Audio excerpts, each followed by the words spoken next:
في إحساس بالإحباط كده بيجي لناس كتير بتحاول تبدأ شغلها أونلاين في عالمنا العربي. إحساس إنهم ببساطة مش متشافين.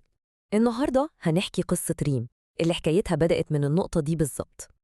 خلينا نتخيل المشهد سوا. ريم قاعدة على الأرض وحواليها كل شغلها اللي بتعمله بحب، إكسسوارات وخرز وألوان، حاجات جميلة جدا، بس قلبها كان مقبوض. كانت بتهمس لنفسها بسؤال بيكرر نفسه: ليه شغلي محدش شايفه؟ ما كل الناس بتبيع، إشمعنى أنا لأ؟ ودي كانت بداية الحكاية، الفصل الأول، نقطة اليأس. الإحساس إنها زي ما تكون شبح أونلاين بتبذل مجهود جبار ومحدش حاسس بيه. فتحت صفحتها، كل أملها كان متعلق في 3 بوستات نزلتهم. أيوة، هم 3 بس كل واحد فيهم أخد منها أيام من الشغل والتصوير والتفكير. والنتيجة؟ ولا حاجة. صمت تام، صفر تفاعل.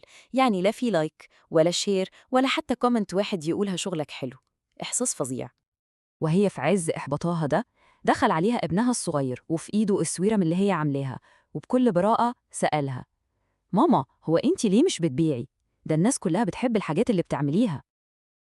السؤال ده على قد ما هو بريء، كان زي الصدمة اللي فوقتها. اللحظة دي كانت نقطة التحول.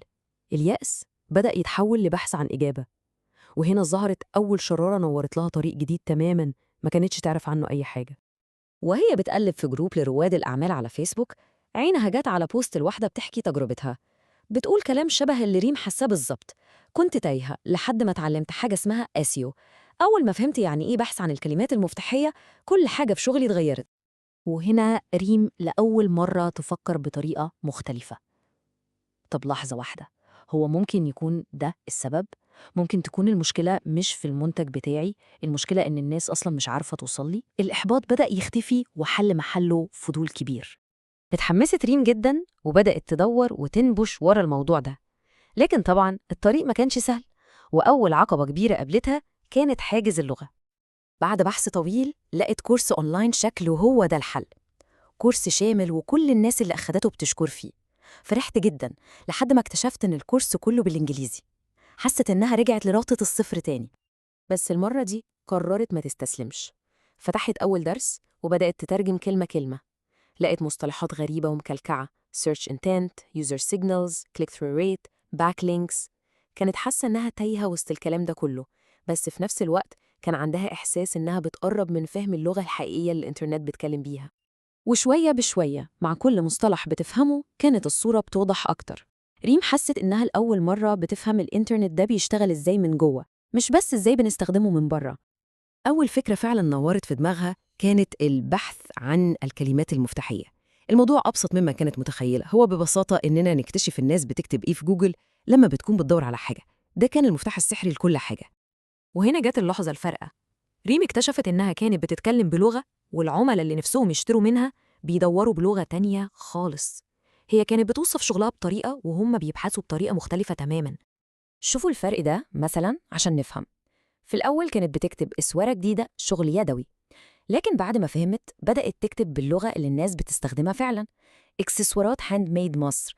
بدل شغل يدوي بقت تكتب هدايا أونلاين للبنات أو هدايا مميزة للشحن. فرق السما من الأرض. وبعد ما بدأت تطبق الكلام ده، الموضوع ما بقيش مجرد معلومات نظرية في كورس، لا، دي بدأت تشوف نتائج حقيقية على أرض الواقع لأول مرة في حياتها.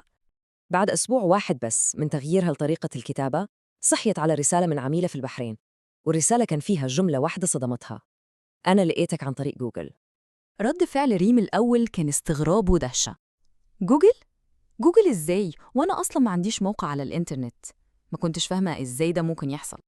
والإجابة كانت بسيطة وقوية جدا. بوست من بوستاتها على فيسبوك هو اللي ظهر في نتائج البحث. ليه؟ لأنه كان مكتوب صح، بالكلمات الصح، باللغة اللي العملاء بيتكلموها. هنا فهمت إن ال SEO مش للمواقع وبس، ده لأي حاجة بنكتبها أونلاين. والموضوع ما توقفش عند كده. بعدها بكام يوم جالها أوردر من المغرب، وبعده واحد تاني من السعودية. دي ما كانتش صدفة، دي كانت بداية حقيقية. وهنا الدايرة اكتملت. رحلة ريم اتحولت من شخص حاسس بالعجز والياس لشخص فاهم ومتمكن والقوة في إيده. في ليلة لقت نفسها قاعدة في نفس المكان اللي كانت بتعيط فيه من شهور، وسط شغلها اللي ما بيتباعش، بس المرة دي دموعها كانت دموع النصر وفرحة. وهي ماسكة الموبايل وبتقلب في الأوردرات الجديدة لخصت كل اللي مرت بيه في جملة قالتها لنفسها: أنا كنت مستنية حد يمدلي إيده ويساعدني، بس اللي حصل إني اتعلمت إزاي أمد إيدي لنفسي. قصة ريم بتخلينا كلنا نفكر، ترى في كام عميل بيدور علينا دلوقتي محتاج المنتج أو الخدمة بتاعتنا، بس ببساطة مش عارف يلاقينا،